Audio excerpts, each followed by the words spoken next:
Paz do Senhor, irmãos. Estamos de volta no nosso curso de Teologia Básica. E hoje nós vamos estar iniciando as lições dos livros denominados livros históricos. Iniciando hoje com o livro de Josué. E no livro de Josué nós vamos ter apenas uma aula. E nós vamos estar vendo quem é o autor, o nome. E neste caso aqui, como o próprio livro já diz, o autor é Josué. E o livro recebe o nome do personagem principal, no caso, Josué. E essa nomenclatura foi utilizada através das traduções gregas e latinas, já que no tradução judaica atribui a Josué a maioria da autoria do livro. Embora a gente tenha no cânon hebraico o livro de Josué não como um livro histórico, e sim como profetas anteriores, já que a leitura toda é tida como uma profecia. Depois, no ponto 2, a gente vê a conquista da terra. O texto de 1 Reis 6:1, ele é usado pela tradição para situar a data do êxodo. Então, se a gente observar esse texto de 1 Reis 6:1, a terra prometida como 480 anos antes do quarto ano do reinado de Salomão, e considerando que a data provável do reinado de Salomão foi 967 antes de Cristo, nós vamos ter então a entrada na Terra por aproximadamente 1446 antes de Cristo, embora existam alguns teóricos que coloquem essa data como 1250 antes de Cristo. Vale ressaltar que muitos teólogos defendem que a conquista da terra foi ou deve acontecer, ou defende como uma revolução civil. Mas na realidade o texto bíblico ele é bem enfático, relatando que houve uma invasão militar vigorosa. E vale a gente ressaltar aqui também uma situação que ocorreu no capítulo 6, a tomada de Canaã, como estratégia dada por Deus a Josué, em que o povo rodeia a terra por 6 dias, e no 7º dia rodearam 7 vezes, e na última volta, quando os sacerdotes tocaram as trombetas pela 7ª vez, o povo gritou, o muro caiu e a cidade foi tomada. A gente observa ou faz uma ressalva que a tomada da terra de Canaã era o último elemento a ser cumprido para o estabelecimento completo da promessa de Deus feita a Abraão. O povo estava diante da grande batalha, do grande desafio, e diferentemente do que aconteceu com a geração do tempo de Moisés, eles compreenderam que a vitória viria pelo Senhor e não por suas próprias mãos. Afinal de contas, 40 anos de peregrinação mostraram à geração que estava com Josué que incredulidade e murmuração poderiam levar ao fracasso, e que a confiança no Senhor fica evidente na afirmação de Josué lá em Josué 6,16. Gritai, porque o Senhor vos tem dado a cidade. O ponto 3, a gente observa a estrutura e o conteúdo. E nós dividimos o livro de Josué em 3 grandes partes. Quem tem a conquista de Canaã, do capítulo 1 até o capítulo 12, Josué dividindo a terra e Josué concluindo a sua missão. No primeiro tópico de Josué conquistando Canaã, nós vamos ter informações para entrar em Canaã, o exército tomando posição a oeste do Jordão, a conquista ou as conquistas na Palestina Central, as conquistas ao norte e o resumo das conquistas, no capítulo 11, versículos 16 até o capítulo 12, versículo 24. A partir daí nós vamos ter a divisão da terra prometida. Nós vamos ter o território que não foi conquistado, no capítulo 13, o registro das terras do oeste do Jordão, a herança das tribos a oeste do Jordão, as cidades refúgio, as cidades levíticas e o resumo da fidelidade de Deus. E no tópico 3, nós temos Josué concluindo a sua missão, em que no capítulo 22, ele fala aos auxiliares do leste do Jordão são liberados, os Rubenitas, Gaditas e a meia tribo de Manassés. E aí tem um discurso de despedida de Josué no capítulo 23, até o capítulo 24, verso 28, e o sepultamento de 3 grandes líderes, Josué, Eleazar e o enterro dos ossos de José trazido do Egito.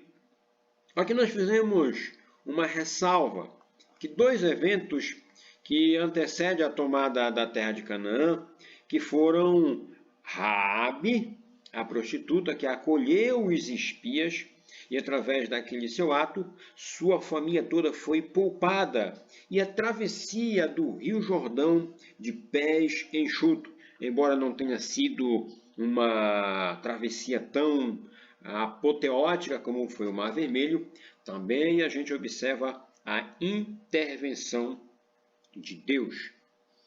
E nós observamos que na história de Raabe, 2 elementos foram fundamentais. A fé. Fé em quê? No Deus do povo de Israel que entregaria Canaã. E a ação que escolheu ficar do lado de Israel acolhendo os espias. E essa relação entre fé e ação é bem descrita neste evento.